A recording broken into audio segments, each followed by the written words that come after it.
la palabra de hoy.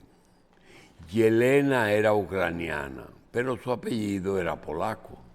Su familia hablaba ruso desde hacía 4 generaciones. Antaño, su madre había vivido en una casa adosada en el centro de Kiev, pero luego, después de la revolución, la familia lo perdió todo y huyeron al sur de Ucrania, como Nabokov. Yelena había crecido en Crimea, entre este y oeste. Un viaje por las fronteras de Europa.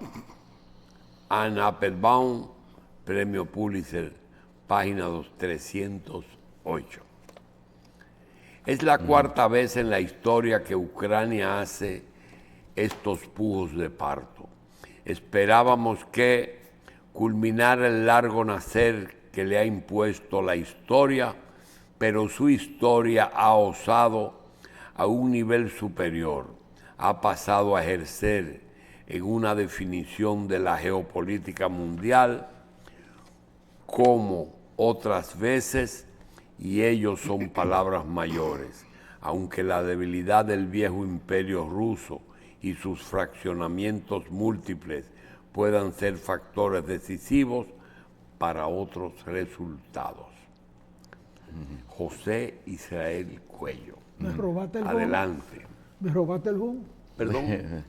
Me robaste el home. No, te robé el home porque eso es tuyo. Sí, eso es tuyo. Ingeniero, pero No, te robé el home. la historia de Yelena Te robé el do. nos hace pensar y preguntar y plantearle dentro de lo que usted siempre nos trae a nosotros.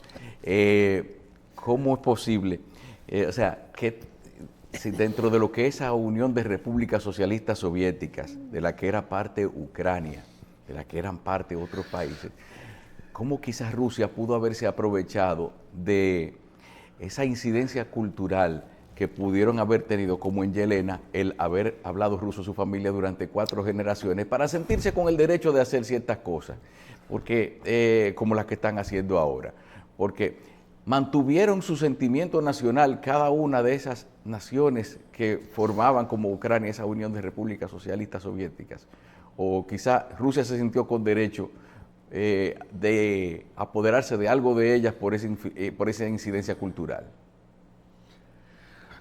Lo que pasa es que la forja de las naciones tiene una dinámica muy propia. El imperio ruso llegó hasta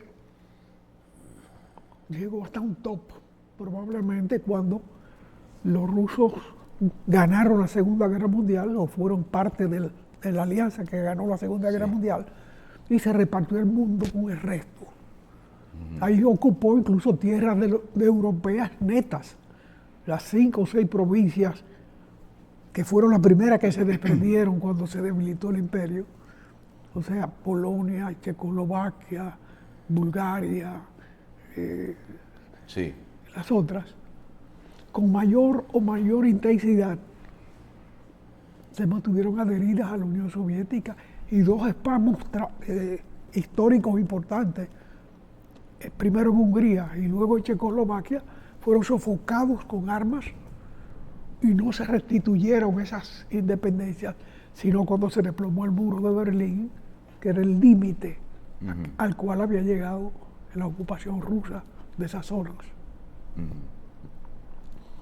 Se desplomó aquello,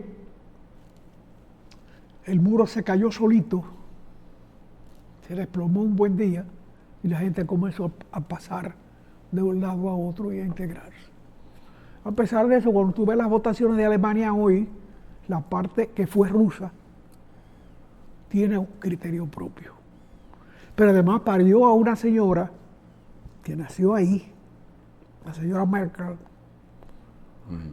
cuyas memorias no sé si han llegado al país, por lo menos yo no lo he podido localizar, pero que son muy interesantes, porque ella nació en Europa Oriental, o sea, en Berlín, en el espacio europeo que le tocó a Rusia en la repartición, y luego llegó a ser primer ministro de Europa Occidental, o sea, de Alemania Occidental, cuyo dominio en esas circunstancias tenían las otras 3 potencias una de las cuales ni peleó, como Francia, porque los franceses se rindieron para evitar que le destruyeran a París. Se conformaron con un pedazo, no pelearon, salvo naturalmente gente como De Gaulle, que asumió la responsabilidad de Francia y algunas tendencias de izquierda, que cuando la Unión Soviética entró en lucha, pues naturalmente se adhirieron a esas fuerzas. Pero cuando llegó la hora de que la geopolítica había madurado una nueva situación, el muro se cayó pura y simplemente. Y la gente comenzó a pasar otra vez después de muchísimos años. Fue después de la Revolución de Abril que se montó el muro, que se instaló el muro de la noche a la mañana. Y de la noche a la mañana un buen día cayó sin un picotazo. Porque la política, la geopolítica tiene sus gestos y sus aptitudes. Hoy nos encontramos con esas situaciones porque hay un acta de Minsk, que se firmó en Minsk, donde las naciones periféricas de la Unión Soviética proclamaron su independencia, y entre ellas está la firma de Ucrania.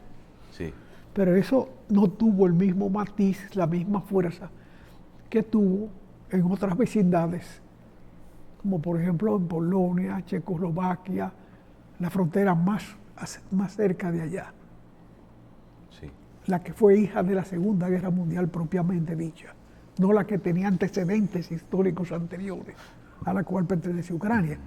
Porque Ucrania existió como nación, con todas las características de una nación, antes de Rusia hacerlo. Pero en el curso de los siglos, el reino del pedazo que incluía Ucrania, pues fue dirigido por Rusia, fue asimilado por Rusia, y los Romanov fueron una última dinastía que mantuvo ese imperio tras la revolución, antes de la Revolución de Octubre del 17. Entonces hoy, esos pujos de parto que ha hecho Ucrania, lo ha hecho 4 veces con esto.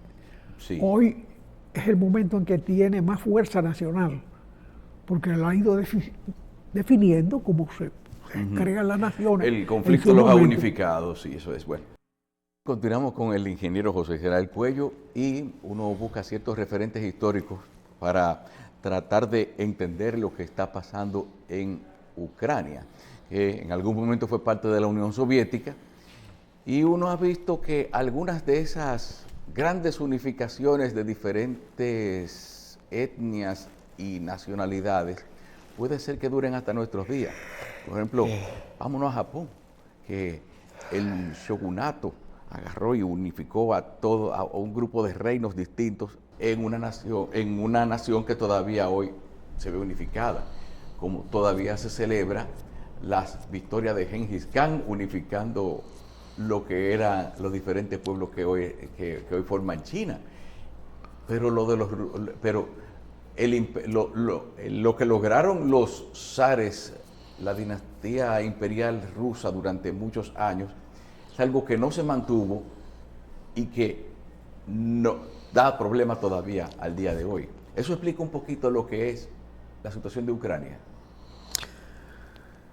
El problema es que, de acuerdo al tiempo que tenía en adhesión, se desprendieron las dependencias de la Unión Soviética.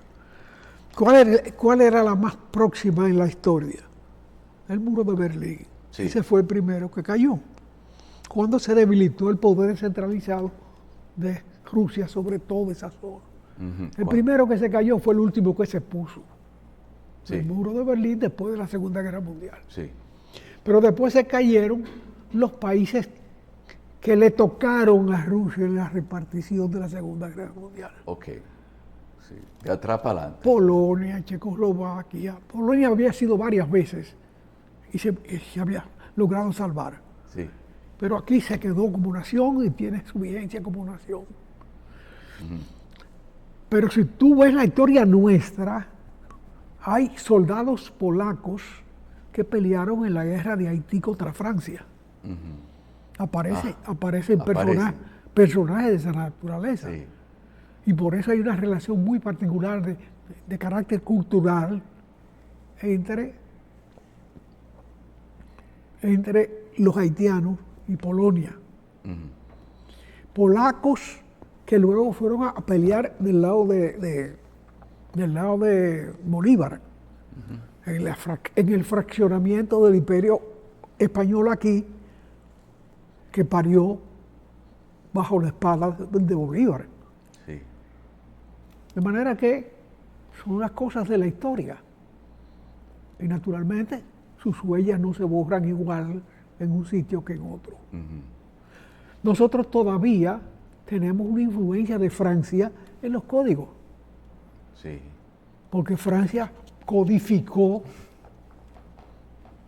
el derecho en un momento en que nosotros teníamos una pequeña ilustración que se preñó con esos conceptos. Hay libros de los años 30, 40 de este país, de los pocos historiadores que investigaban, sobre la era de Francia en Santo Domingo. Sí. Se llama así. Sí. Pero el Código Penal, el Código de Procedimiento Civil, todas esas cosas que norman el derecho dominicano, es hijo de Francia, de una pequeña ocupación de Francia que no duró más de 20 años. Pero España, en ese momento, Francia era la ilustración de la humanidad y felizmente lo ha seguido siendo mucho tiempo. Sí. Entonces, esos factores son los que determinan la calidad de las naciones. No tienen que ser vecinos. La debilidad del Imperio Ruso fue que creció desde un centro, De Moscú. siempre alrededor de su frontera. Los rusos nunca tuvieron dominios fuera de sus fronteras. Sí. Era a través de la frontera que crecían. Hay una parte musulmana que todavía conserva los nombres. Los Tan. Los Tan. Sí. Yo llegué a Uzbekistán un día, me ofrecen un paseo. Sí. Y naturalmente, mis lecturas sobre esas cosas, esas fechas, no pasaban de la mil y una noche. Ajá. Sí. O de los viajes De Marco Polo. de Marco Polo. Y fui a Uzbekistán. Y la experiencia fue muy buena, porque tuviste otra nación. Sí. Comenzando porque no hablaban ruso. Ah, sí. Entonces las traducciones tenían que hacer 2 escalones. De uzbeco a ruso, de ruso A español. Ok. Sí. Tenía 3 niveles de traducción. Entonces Sí. la traductora que me iba a traducir del español al ruso, sin Akala, Sí. me dice: José, por favor, frases cortas. Sí. Digo, frases cortas. Sí. Dice, sí. No. Ideas cortas. Ella misma se corrió. Ideas cortas. Ideas cortas. Sí, porque tenía que acercarla. Sí, así es. Sí, pero qué interesante que mantuvieron esas referencias culturales, sí. Pues porque, ay Dios, hay una... a veces uno a través del cine... Pero del cine que ¿cómo no se puede hacer ¿cómo se rompe el parché ese? Ujú. Simplemente con las naciones y sus raíces. Ujú. Sí. Y además, agrégale la riqueza que cada zona tiene. Ujú. Sí. Porque la geopolítica se define por la riqueza que tiene la zona. Ujú. Ok. Ahí hay naciones de esas que tienen mucho petróleo. Ahora las fracturas se harán sobre las tierras raras. Si no es que aparece otra cosa más rara que las tierras raras que den lugar a otros fraccionamientos. O políticos que sean capaces de cosas más raras todavía, como el señor Trump, que es capaz de decir ahora que está antojado de Groenlandia. Cónchale, teniéndola tantos años al lado y y ya le- a nadie le había llamado la atención. Sí, A veces es lo que... pero como Trump es una persona que busca recursos y beneficios, cuidado si es que Trump ha encontrado que el agua dulce de los glaciares puede ser un commodity, porque nada más eso hace pensar en el interés que pudiera tener eso para Estados Unidos. o los glaciares que se están derritiendo en Groenlandia facilitan la explotación mineral. O ¿Eh? se descubrió Porque todavía tiene mucho hielo, Sí, pero el hielo se está derritiendo si la nevera se apaga. sí. Si la nevera se apaga, aunque tú cierras la puerta, el hielo se derrite. Sí. Ahí no hay puerta. No, y estos días ese deshielo hizo descubrir una base que tenía 50 años que no se sabía de Bueno, ella. y muchas cosas más aparecerán ahí. Sí. Entonces, déjame pedir y le asignan número. Es el 51. Eso indica que no tiene límite. Ujú. Ya no le cae más estrellita a la bandera. O sea, hubo un tiempo que la gente venía a venderle naciones a ellos. Sí. Alaska, la Florida, Texas fueron compradas. Sí. Nada menos que Napoleón, las de la Florida. Sí. Nada menos. Y las Luisiana y todo eso. Y las Luisianas. Todo eso se fue. Todo eso fue. Pero era una época interesante. Era con dinero que se resolvía todo así. O sea, por lo menos Estados Unidos era comprando. Sí, En una época en la cual todavía ni siquiera el dólar era una moneda de referencia mundial tampoco. No, las minas de plata y de oro que se iban descubriendo eran las que daban importancia en la colonización. Ujú. Aquí, este espacio se convirtió en cuna de la civilización de América porque aparecieron pepitas de oro en los ríos. Si aparecen pepitas de oro en los ríos, es porque las minas están próximas, no están muy hondas. Ujú. Y el esplendor de toda Europa a raíz del descubrimiento se pagó con el oro de América y la plata de Perú Ujú. y de México. Sí. Cuando en México comenzaron y en Perú comenzaron a aparecer minas más poderosas, naturalmente se trasladó a esos sitios los centros de dominio español. Perú y México ratificaron su importancia. Ambos habían tenido imperios precolombinos más importantes que nuestra pobre isla. Bueno. Pero esta tuvo la oportunidad de enseñar la lengua de oro antes que Cuba, por ejemplo, por la cual pasó Colón antes. Primero, Sí. allá no encontró nada, pero aquí encontró río con pepitas de oro. Y eso marcó nuestra historia y sus consecuencias luego cuando España entrega a Francia, que ya había ocupado con hombres el pedazo que hoy es Haití. Y a través de los años se ha ido definiendo fronteras y factores culturales que nos definen como dos naciones. Ujú. Claro. Pero eso no es tan fácil de resolver.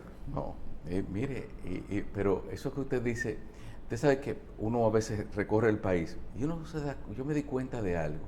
Ahí incluso, esa franja de Samaná, por donde nació Chaceró, por ahí, por las Terrenas, por el Limón, y llegando hasta la parte de Nagua y Cabrera, uno se da cuenta de que tantos años después de esa ocupación francesa, hay franceses que estando ahí se sienten como si estuvieran en su casa. Sí, como que todavía se quedó la costumbre de seguir yendo a ese lugar y hasta de retirarse. Pero vamos con lo de Trump. Dice, Trump que se juramentó con un saco de aranceles en el sobaco, ignorante de que la Ford y la General Motors ensamblan sus vehículos desde la década del 30 en México, antes de que él naciera hasta hoy mismo, con piezas norteamericanas y canadienses y con la mano de obra más barata del conjunto. Realmente, pero él no sabía eso. ¿Eso será parte de una nueva estrategia? No, Pero es que él ya fue presidente. Todo eso él tenía que saberlo desde hace muchísimo tiempo. ¿Y por qué no lo hizo antes? No, él se hace loco. Eso. Él se hace. Sí, los políticos tienen esa habilidad. Ujú. Y Balaguer se hacía el bobo también. Sí. Él se enteraba de las cosas ciego. Balaguer gobernó ciego el país. Sí. Eso debe estar en algún anal de la historia humana. Sí, por referencia. Así, bueno. No, un hombre que no necesitaba ni siquiera traductor. No. Así Y es. el último mandato de Balaguer, ya no siendo presidente, fue en la clínica Abreu, acostado, muriéndose, le paró una reforma constitucional A Hipólito. a Hipólito Mejía. Ujú. Con Así un es. ujú, Sí. y ya se paró. Ya, así, ya va todo eso. Pero lo de Trump con los aranceles y que uno se pone a ver también que hay algunos... No, es que yo estoy viendo un fenómeno No, que no, dice, no. Espérese, ay, gracias señor Trump que usted no va a poner esa medida en práctica. Entonces, oye, le está agradeciendo por no hacer cosas que en ningún momento antes se habían revelado su intención de hacerla. Eso es... Mira, lo de Trump, tú no sabes cuándo es ignorancia y cuándo es maña de gobernante. Y eso no se estudia previamente, José. ¿Cómo? No se Se estudia supone- los efectos de una medida. Eso va a tener... Se supone que en- cuando usted llega ahí y toma medidas de esta naturaleza, sabe lo que es un tratado entre dos naciones o entre tres, como es el caso del tratado que Estados Unidos en los años 30 Y los efectos que eso puede producir. sí, firmó con México y Canadá para rendir su relación. La mano de obra, la más barata es en México. Bueno, la parte bruta se hace en México. El ensamblaje, la más primaria es Canadá, cuyas minas no están explotadas en esa época. Bueno, pone el acero, pone los materiales fuertes. Y Estados Unidos es el guión que unifica las tres naciones. Ahora, un tratado de libre comercio no se desconoce en la televisión. No. Tú tienes que, lo dice en su contenido, lo establece. Para modificar esto se necesita tal y tal condición. Ese tratado se firmó antes de que Trump naciera. Porque si en los años 30 ya estaban ensamblando en México y produciendo minerales en Canadá y coordinando la producción, Trump no había nacido, ni ninguno de nosotros había nacido. Ese TLC de los Bush, Porque él es más lo que joven vino que fue yo. a Él es más poner- joven que yo. El TLC ese de Bush, ese Tratado de Libre Comercio, lo que vino fue como a formalizar todo, porque cosas que ya existían. México, Estados Unidos y Canadá, porque fue el primer Tratado de Libre Comercio. No se puede decir que es el primer tratado, porque hay tratados con otros países. Sí. Uno no sabe cuántas, pero un presidente de la República, cuyo país es parte de ese tratado, pero hay otros tratados posteriores. Sí. Posteriormente hay un tratado que se rige con más fuerza, que es uno reciente entre los tres países. Y luego el tratado de comercio nuestro con Centroamérica y el Caribe, que todavía se discuten detalles, pero Sí. que está en vigencia hace tiempo. Ese tratado también contempla a Estados Unidos y permite que ellos nos manden productos agrícolas para acá sin impuestos. Si él no conoce de eso, bueno, hay que pensar que se está haciendo el bobo. Sí, está bien. Aquí usted utiliza la palabra paroxismo para hablar, para describir muy bien ese estado de ánimo de Trump. El paroxismo es como ese éxtasis de la victoria que todavía parece mantener él después de las elecciones. Dice que en medio de todo esto amenaza a Francia con aranceles para sus vinos, coñac y champañas, porque no serán de aquí para allá, para los vinos, coñac y campaña norteamericanos, y a los irlandeses con sus whiskies, si es que los han llegado a hacer alguna vez en Norteamérica. Hay unos whiskies americanos que tienen los nombres muy americanos también. Pero, Sí, pero los europeos están hablando de un contraataque con otros aranceles también. Bueno, pero si tú le pones aranceles a los franceses Sí. por su vino te van a dar la gracia. ¿Por qué? Bueno, porque es más fácil tomarse su vino. Sí. Los franceses no tienen por qué exportar su vino. Ellos van a Eres hacer tú que lo que- eres tú que lo necesitas. Van a tener más para beber ellos entonces. No, eres tú que lo necesitas. Sí. Ponle lo que quieras, que aquí se venden todos. Ujú, Y los whiskies irlandeses ujú. y las gamas de whisky que hay en el espacio de Gran Bretaña no tienen necesidad de cruzar para allá con impuestos o sin impuestos. Eres tú que lo tienes que venir a comprar aquí al precio que sea. Sí. Pero para dar zapatazo todo vale. Sí. Pero parece, como usted nos dice acá, que no es la primera vez que se utilizan los aranceles en Estados Unidos como una estrategia para enfrentar vulnerabilidades. Bueno, una de las cosas más nefastas que nosotros hemos padecido, para hablar en presente, es la PL 480.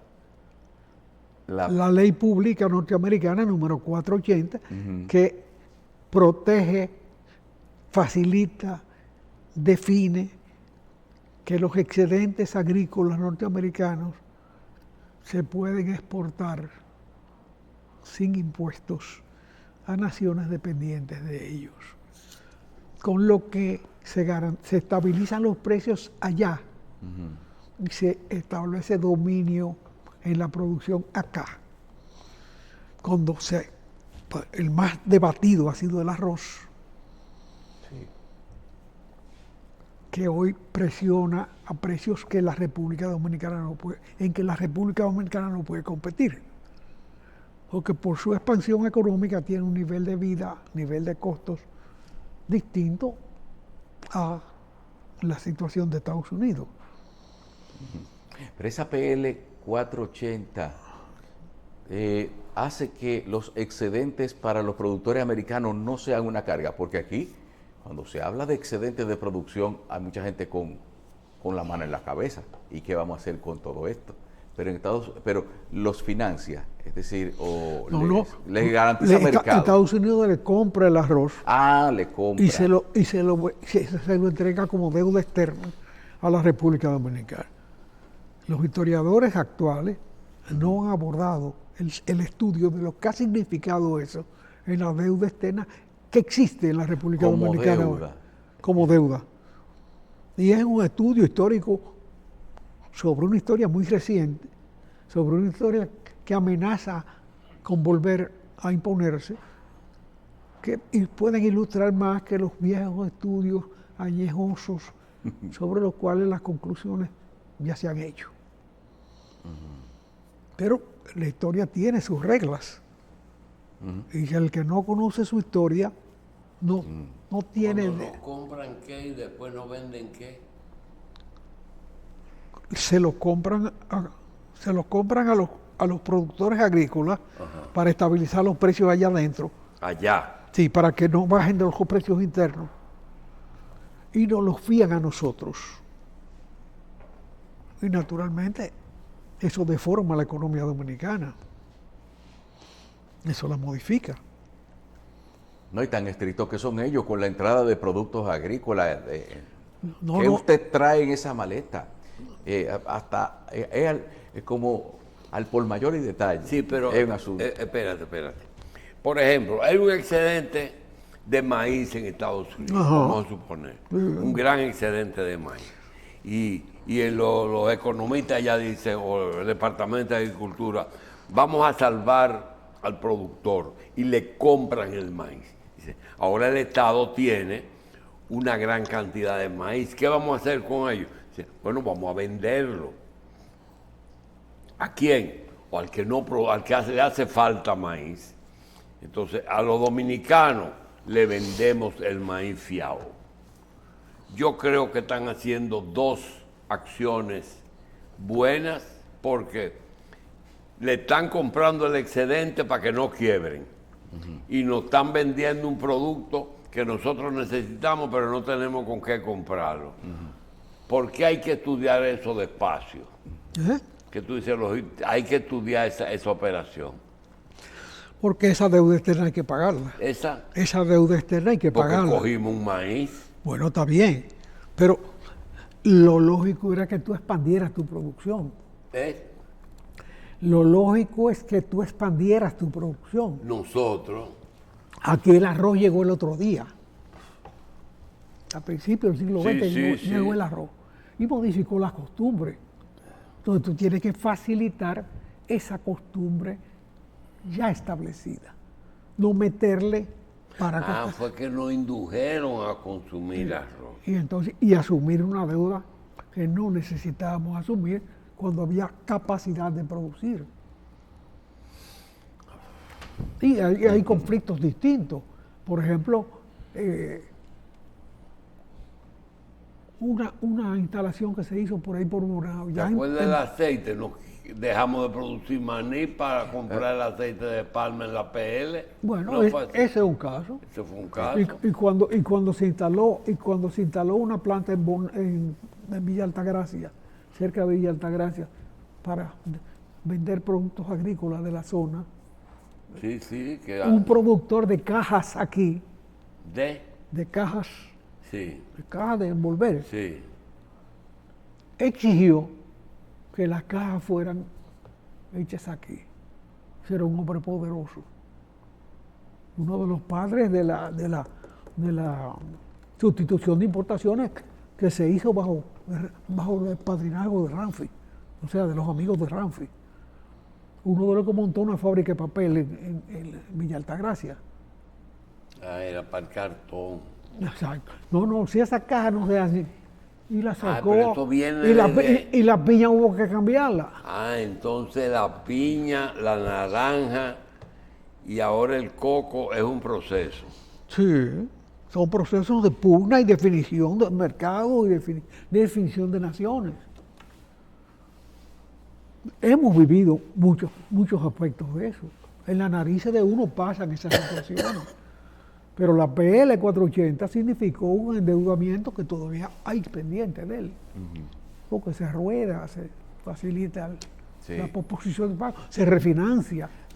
Porque ahora la economía dominicana crece mucho por refinanciamiento. Sí. Pero no sabía que eso iba a deuda. Yo pensaba que eso era un asunto que ¿Tú crees que era donación? No, o por lo menos una venta a buen precio, pero bueno, pero deuda no sabía que era eso. Lo de Nixon, ¿cómo fue esa ley de comercio ley de comercio con el enemigo? Aranceles del 10% a todos los países después de que Estados Unidos dejase en bandas el patrón oro. ¿Contra quién era eso? ¿Contra quién era eso? Esa ley de aranceles de Nixon.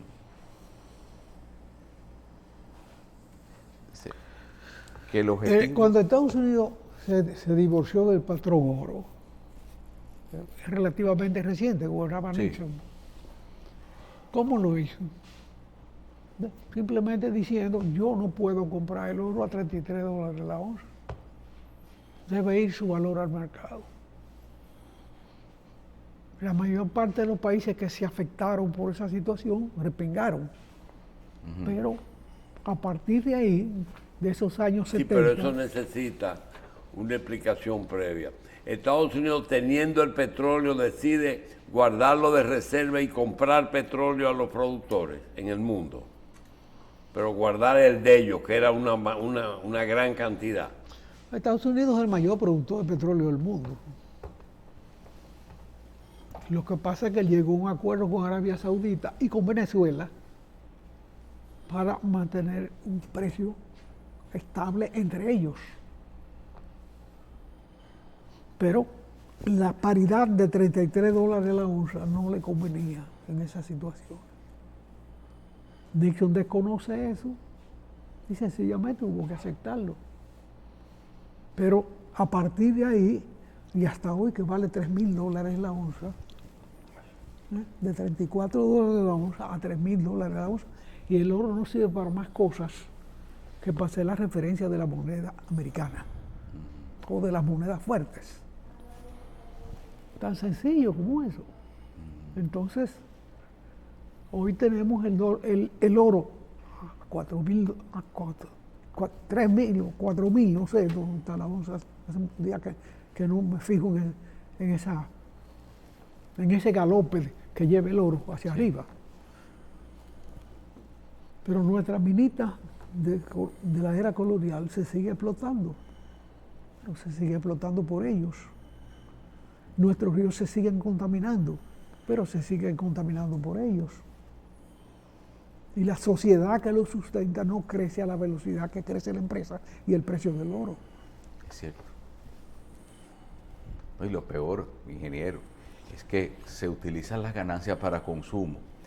Si el bien explotado tiene límites por la cantidad o por lo que sea, lo que se debería hacer, entiendo yo, es crear alguna fuente de generación de riqueza que lo sustituya cuando pare la explotación o cuando llegue hasta cierto estado. Pero aquí no se piensa en eso. Aquí nada más se gasta la ganancia y queda el hoyo. Hay que resaltar en este debate el papel de la señora que gobierna hoy por primera vez en México, una mujer. México es un país muy machista. A través de la historia nunca una mujer ha tenido, tal vez en la colonia, en la precolonia, hubo reinos de mujeres. Aquí hubo reinos de mujeres, Anacaona. Pero en México no sé. No. De manera que esta señora se la está luciendo porque torea al toro. Con una vocecita que hereda un poco de su líder político, de López Obrador, pero ella se la sale con la suya. Y tiene un grupo de asesores que se atreve a hablar con ella, cosa que no se atreven a hacer los asesores de Trump. Porque los manda a callar y los autoriza fácilmente, salvo uno, el que paga la cuenta. Sí, pero a ese como que el haberse metido en política como que le está costando un dinero por otro lado. El que cotiza en bolsa nunca pierde dinero. Pospone el dinero. Pero pospone. Porque hay una regla en el dinero que cotiza en bolsa. La empresa que cotiza en bolsa. Al precio que se ha llegado se vuelve otra vez. Alguna vez tú vuelves al precio que se ha llegado. Sí. Y los que juegan a la bolsa, pues es un juego de azar. Se saben esas reglas. Aunque hayan bajado los pedidos de los carros de él y le hayan explotado 9 cohetes. Esas son circunstancias. Usted está en el juego de la valoración de la moneda. Sí. Y usted se mantiene ahí y usted vuelve al precio de la bolsa. Pero ahora él la va a comprar barata. Sí. La deuda. Sí. O sea, las acciones que él va a comprar, las va a comprar barata. Sí. No la va a comprar al precio que compró el otro cuando empezaba a bajar. Sí. Puede. Sencillamente cuando ella baje otra vez. Baja las acciones, las compra y después la compra y ya se gana un bote de cuarto. Simplemente por estarle aplaudiendo la gracia de este señor. Aplaudiendo la gracia. Me dirán que yo soy presumido, que pretendo discutir con ese genio. Que mientras uno pierde el tiempo leyendo cosas, ¿qué pasa? Es que ese la pasa ganando cuartos. Lo que pasa es que aquí estábamos hablando en estos días de los proverbios de Don Pepín que decían, ni tan cerca la vela que queme al santo, ni tan lejos que no lo alumbre, que debe ser como en relación a la equidistancia que debe tener el empresario del político, y que parece que Elon Musk se ha jugado mucho de lo que fue su trayectoria empresarial. No, lo que pasa es que acercándose tanto a Trump. Él tiene un agregado, él es autista. Los autistas son discretos. Sí. No hablan y quizás no miden muchas consecuencias. No hablan mucho. No, sus consecuencias están medidas. Sí. No. Sí. Bien enfocado. Bien. Ahora le saldrán las cuentas a Trump. Es una pregunta.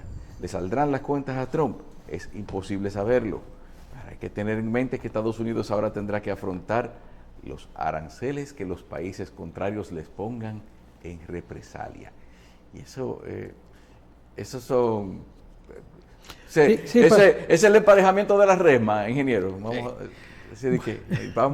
Lo que ustedes nos ganen a nosotros en aumento de aranceles, se lo vamos a ganar a ustedes. No es así. En el comercio hay muchas posibilidades de ganar. Emparejar las resmas. Sí. No, tú te pones a hablar de resmas. Sí. En una oportunidad, yo trabajaba en una papelería Ajá.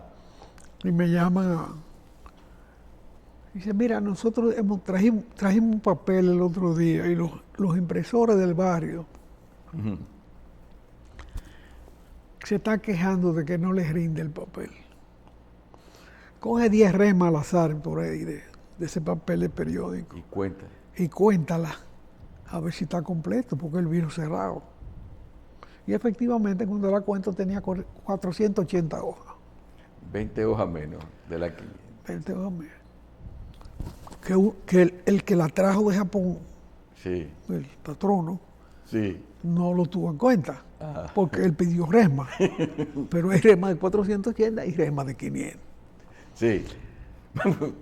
¿Verdad? Sí. Pero, ¿quién se la gana? El que la detallaba. Sí. El que no vendía resma, sino que vendía 200 hojas, 100 hojas, 25. Era un tiempo muy precario en la economía Sí. dominicana. Bueno, esas son las formas. Hay otra forma en la misma especie.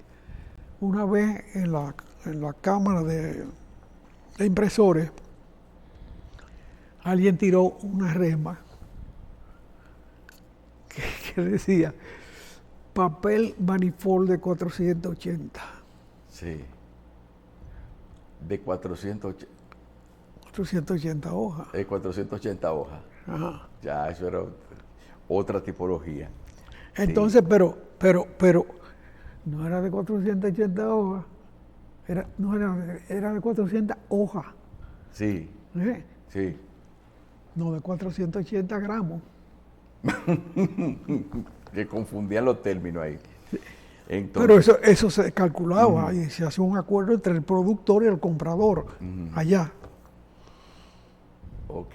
Pero dígame, entonces, ¿no sería inflacionario esto de aranceles de ida y vuelta, vamos a decir? Que tú no cobras más, te vamos a cobrar más a ti. Eso que pueden hacer Bueno, los europeos y los mexicanos. Y los pero la canadienses. economía está hablando.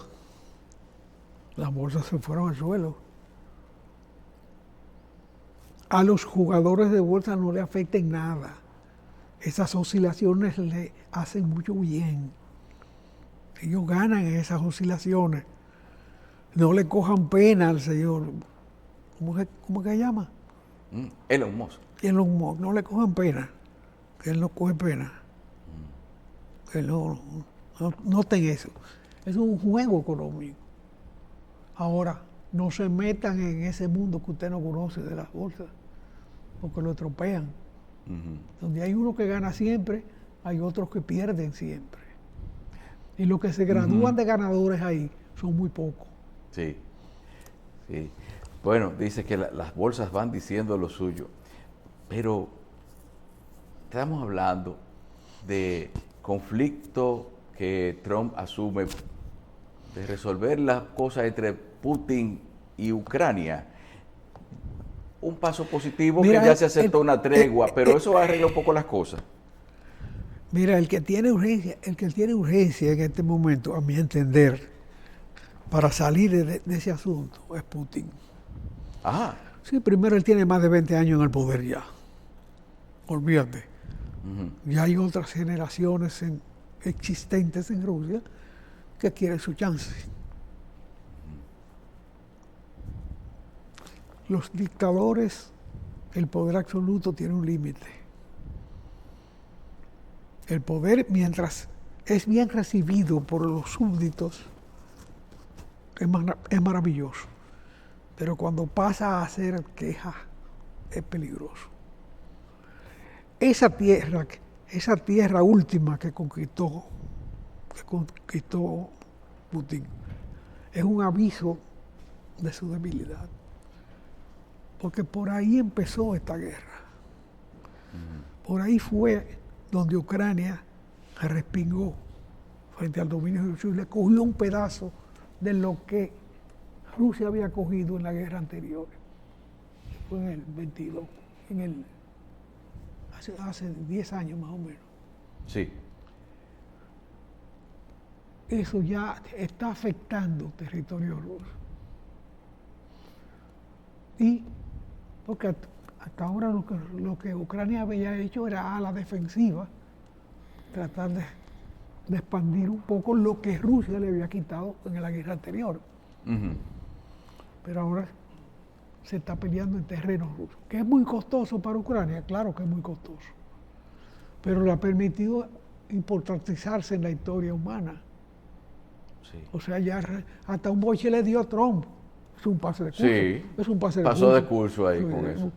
A todo el mundo no le da un boche ahí a ese nivel. Sí. ¿Y por qué usted viene aquí sin saco y corbata? ¿Quién es usted? Sí. Eso fue lo que le dije. No, Pero él tenía el millonario americano, no se pone saco y corbata nunca. no, un poloche. Él sí, un poloche. Pero espérese, eso le valió también un apoyo internacional, Bueno, el espaldarazo a Zelensky que él no lo esperaba. No sé si él en algún momento calculó la consecuencia o si es una chepa, pero eso... no, él se creció enormemente. Sí, Lo que no se ha dado Putin es que está graduando un héroe. está graduando un héroe. Sí, porque los héroes se hacen en la lucha y en el esfuerzo. Decirle, usted es un actor de aquello. Mira, a ese señor yo lo conocí en una película. Él era un actor. Y hizo un personaje de un gobernante que no asume sus responsabilidades. Y luego lo llevó al cine. Y esa película existe.